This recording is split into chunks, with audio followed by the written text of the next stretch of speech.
जैसे फैज साहब ने एक शेर कहा था कि थोड़ा इश्क किया थोड़ा काम किया। तो जो मैं अभी पहला पीस सुनाने वाला हूँ वो मैंने लॉकडाउन में लिखा था। जैसे लॉकडाउन में हम सब घर ही थे, तो मैंने अपनी फैमिली के साथ ज़्यादा टाइम स्पेंड किया। तो मैं अपने फादर के साथ ज़्यादा क्लोज हूँ, तो उनको मैंने क्लोजली ऑब्जर्व किया तो देखा कि अब जो मेरे हीरो थे बचपन के, अब वो अपने जो एक उम्र का तकाजा होता है उससे गुजर रहे हैं। तो उनको मैंने ऑब्जर्व किया कि अब उनकी कमर में दर्द होने लगा है, जो कभी झुकते भी नहीं थे, जिनके कभी कोई प्रॉब्लम नहीं। तो उस पर मैंने लिखा था, जो सिंहासन थे बचपन के दो कंधे अब ढलने लगे। जो सिंहासन थे बचपन के दो कंधे अब ढलने लगे हैं।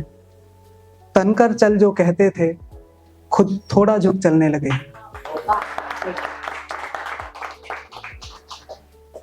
मुझे गोद उठा जो अथक चले, मैं पैर दबाने बैठूं तो मेरी उंगलियों के जोर तले वो पहली बार दुखने लगे हैं।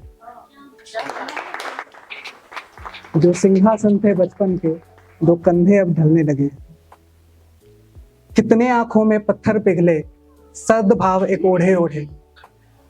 हमारे पेरेंट्स हमारे लिए अनकाउंटेबल सेक्रीफाइसेस करते हैं। तो कितने आंखों में पत्थर पिघले, एक सर्द भाव एक ओढ़े ओढ़े। मुझे देखने भर उन आंखों पर दो शीशे अब चढ़ने लगे। जो सिंहासन थे बचपन के दो कंधे अब ढलने लगे। भीग कर भी स्थिर रहे बोल स्वाभिमान के। भीग कर भी स्थिर रहे बोल स्वाभिमान के। फूंक मार हर टूक खिलाते वो श्वास धीरज खो चले हैं। जो सिंहासन थे बचपन के दो कंधे अब ढलने लगे हैं। अपने पंख बेचकर आते थे तब थोड़ा सा उड़ पाता हूँ। अपने पंख बेचकर आते थे तब थोड़ा सा उड़ पाता हूँ। खुद को घिसकर मुझ पीतल पर बचपन से सोना चढ़ा रहे हैं। जो सिंहासन थे बचपन के दो कंधे अब ढलने लगे। और ये लास्ट लाइन्स हैं मेरी फेवरेट हैं, क्योंकि हम जो कुछ भी कर पाते हैं, जो कुछ भी जान पाते हैं, वो सब अपने पेरेंट्स की वजह से और उनके थ्रू, उनकी नजरों से दुनिया को देख के समझ पाते हैं। तो इन आंखों पर क्या अहम करूं, क्या इन्होंने सृजन किया। सृजन मीन्स टू मेक एनीथिंग। इन आंखों पर क्या अहम करूं, क्या इन्होंने सृजन किया। जो सूर्य थे सत्यार्थ के वो सूर्य अब संध्या चले। जो सिंहासन थे बचपन के दो कंधे अब ढलने लगे।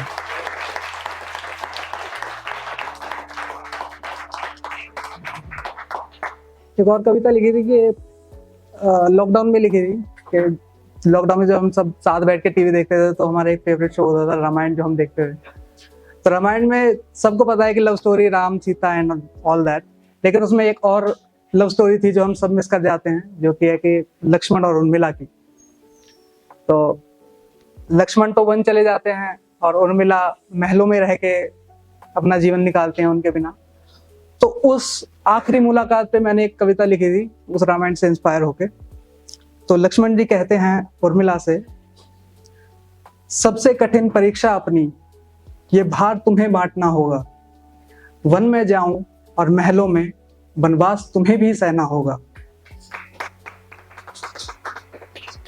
सबसे कठिन परीक्षा अपनी ये भार तुम्हें बांटना होगा।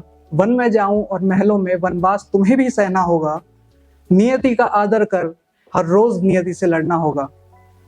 हे उर्मिल तुम्हें लखन बिन महलों में रहना होगा। निर्भाव शकल की गागर से दुख समुद्र ना छलक सके। निर्भाव शकल की गागर से दुख समुद्र ना छलक सके। निर्मोही मन तन पर मगर साज संवार करना पड़े। निर्भाव शकल की गागर से दुख समुद्र ना छलक सके। निर्मोही मन तन पर मगर साज संवार करना पड़े। सावन इन दो नैनों का इन नैनों तक रखना होगा। हे उर्मिल तुम्हें लखन बिन महलों में रहना होगा। अर्धांगी इस कर्तव्य में अर्धांग निभाना है प्रिय। अर्धांगी इस कर्तव्य में अर्धांग निभाना है प्रिय, जो मैं ना सेवा कर पाऊंगा वो पुण्य कमाना है प्रिय। ये भाग्य हमारे भाग्य का भाग्यानुसार निभाना होगा। हे और मिल तुम्हें लखन बिन महलों में रहना होगा। Thank you.